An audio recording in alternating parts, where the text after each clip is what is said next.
Matagal na akong nagkikrave ng ganito, Mesami, pero wala tayong cheese at buti na lang may umuwi ng Pilipinas at nagpabili tayo. Kaya heto na nga at finally is matatry ko na nga itong sweet cheesy sweet corn. Wow! Trending na trending to sa Pilipinas, Mesami, kaya ipapatikim din natin sa mga bata. Let's go!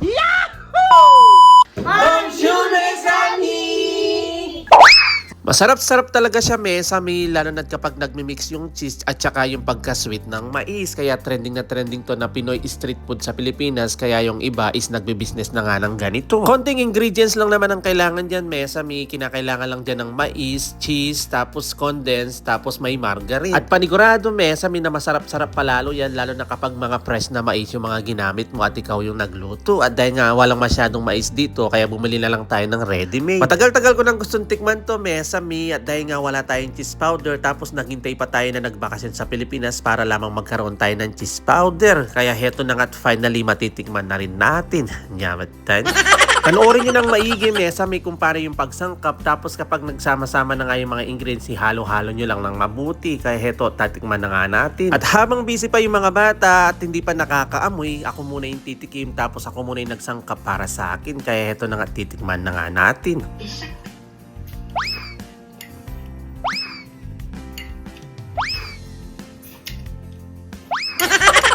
Pagkatikim ko na nga, Mesami, ano sa palagay nyo? Masarap o hindi? Tignan nyo naman yung itsura ko. Nyamatan.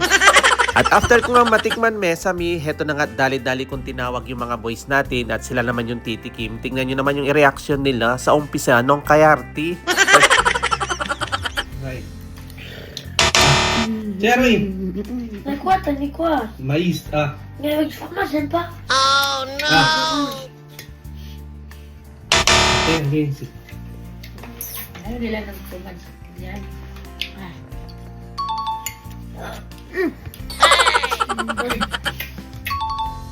C'est bon? C'est bon bien.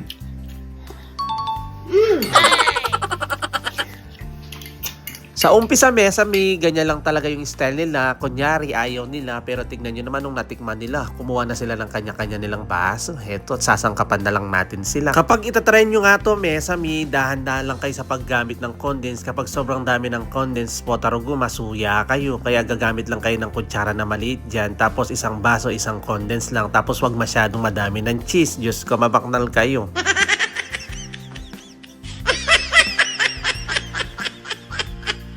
Kapag nag-try kayo ng ganito, Mesami, halu-haluin nyo lang na maigi para magpantay yung lasa.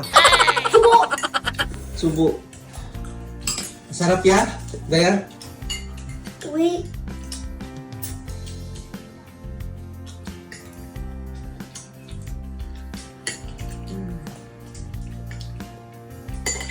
Faut qu'on mette du fromage. Un peu. Non? Ok.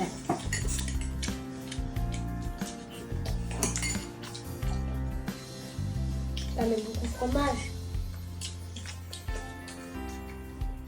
Papa, là, ça.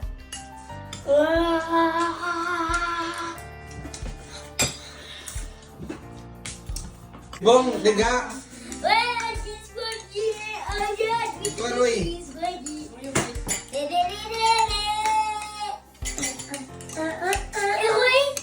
Yan ka, luite. Diba, Gaya? Masarap yan, Gaya, ade.